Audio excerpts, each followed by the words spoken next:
Well, I grew up in a musical household. My family, they were not necessarily musicians. My dad played guitar a little bit, but we always had radio on, always had music going. And I grew up listening to old country, old R&B, a lot of Motown, a lot of the stuff that was around in the 60s and 70s when I was a child. I had a cousin who was older than me. He played drums, bass, guitar. Was at his house one day and he was playing drums. And I stood in front of his drum set, and the impact it had on me to feel that kick drum and to feel the way he made time feel through his grooves, and just being immersed in that moment with him, I was hooked at that moment. There was no looking back. So I grew up in the Bay Area, which was a great place to get out and investigate the whole band scene and see what that was all about. Started playing in bands in 6th and 7th and 8th grade with friends down the street, kind of a thing, you know, the garage band stuff. Kind of took off from there and played around through the Bay Area, all over Northern California, Oregon, Nevada, the West Coast essentially. I've played the Troubadour in LA, played the Fillmore in San Francisco. I've played some really cool houses with some bands throughout the 80s, and had a real taste of what it's like to be a musician. I met a lady, we started having a family, and I was in my late 20s and had been traveling and working nights as a musician for a long time, and decided I was going to settle down. So fast forward 25 years, the kids are all grown. I'm able to come back into the market and play some music again. So a few years ago, went out and bought a nice drum outfit and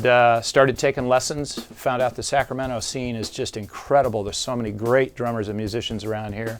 I was able to hook up and take some lessons from Mike Johnston, Joseph Arrington, Tim Metz, a great jazz player. All of these guys have had a formidable impact on my playing, getting me back into the local scene, and I'm currently touring with a country band. We go out and do 4 or 5 hours of music every Friday and Saturday night. Mess around with jazz quite a bit. Have some friends that we've put together a little jazz quartet, and we bang around town a little bit, just doing little fundraisers and low-key stuff while I develop my jazz chops, and just having an incredible time getting back into this instrument, getting to know all these incredible drummers I work with at the Drum Lab and the surrounding region here. It's just been a blast. My influences on the drums are varied, and they actually began before the drums, because again, growing up with the radio on all the time and my mom walking around the house singing and my dad whistling, and just music represented happiness to me. It was just something that was peaceful and fun, and I just always had to have music going. So I listened to a lot of the great rock, classic rock stuff in the 70s and 80s, but was also quite influenced by all the country that my folks had playing. Everything from Everly Brothers to Ray Price, Johnny Cash, of course, all that great stuff. But then I was also into a lot of imported music, PFM and Genesis, which was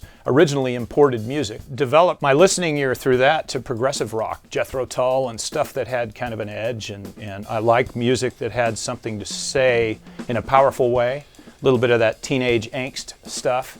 But at the same time had great melody and had great feel. So I kind of developed my tastes from a really eclectic mix of just listening to a lot of stuff and experimenting. My teaching principles are actually quite a bit like my playing principles at this station in life. I just came back to this 3.5 years ago, and I realized that right away I was going to have to work real hard to develop my chops and get some things back that would allow me to have the vocabulary I need to play this instrument effectively.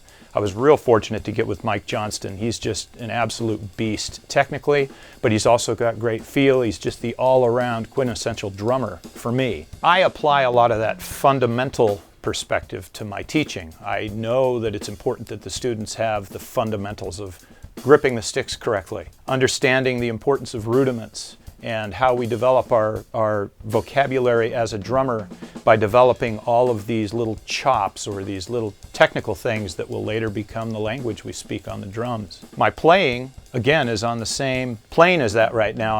I'm working to develop a more technical approach to the drums, but I'm real careful not to sacrifice the feel that I developed as a young man. Really, our job as a drummer or any musician is to draw the crowd in and let them become immersed in the experience we're having on the instrument. And that, to me, is the greatest objective I have right now as a musician, is to not allow the technical and the academic and all these other things to come along and somehow homogenize my approach as an artist on the drum set.